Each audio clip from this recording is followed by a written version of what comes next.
লোকসভা নির্বাচনের ৭ দফায় ভোট গ্রহণ পর্ব শেষ। এবার ফলাফলের প্রতীক্ষা। আগামী ৪ঠা জুন ফলাফল প্রকাশিত হবে। কার ভাগ্য নির্ধারণ হয় তার দিকেই তাকিয়ে এই মুহূর্তে আম জনতা। বর্ধমান পূর্ব এবং বর্ধমান দুর্গাপুর লোকসভা কেন্দ্রের ভোট গণনা কেন্দ্র জুড়ে কড়া নিরাপত্তা বলয়। বর্ধমান দুর্গাপুর লোকসভা কেন্দ্রের ভোট গণনা হবে বর্ধমান ইউনিভার্সিটি ইনস্টিটিউট অফ টেকনোলজিতে। তার পাশাপাশি বর্ধমান পূর্ব লোকসভা কেন্দ্রের ভোট গণনা হবে সাধনপুর পলিটেকনিক কলেজে। নিরাপত্তা ব্যবস্থাও অত্যন্ত আঁটোসাঁটো করা হচ্ছে।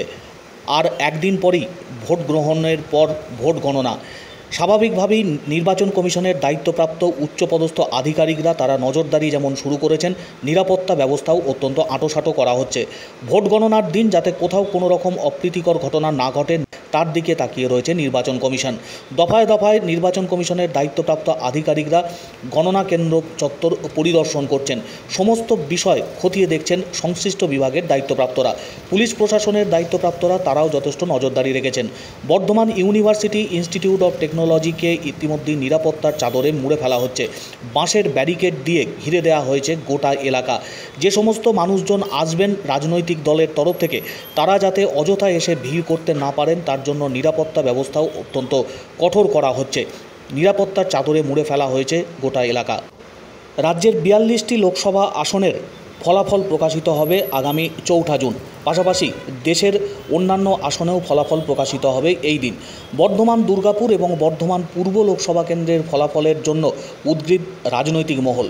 বর্ধমান দুর্গাপুর লোকসভা কেন্দ্রে যেমন টান টান লড়াই, পাশাপাশি বর্ধমান পূর্ব লোকসভা কেন্দ্রেও টান টান লড়াই।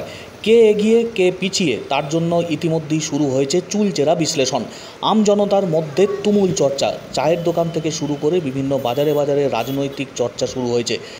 এবার ভোট গণনার প্রস্তুতি চলছে। নিরাপত্তা বলয়ে মুড়ে ফেলা হচ্ছে ভোট গণনা কেন্দ্রগুলি।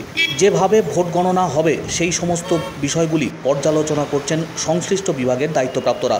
নির্বাচন কমিশন, পাশাপাশি পুলিশ প্রশাসন দায়িত্বপ্রাপ্ত আধিকারিক থেকে শুরু করে কেন্দ্রীয় বাহিনীর মোতায়েন রয়েছে ভোট গণনা কেন্দ্রগুলিতে। আগামী ৪ঠা জুন ফলাফল প্রকাশিত হবে।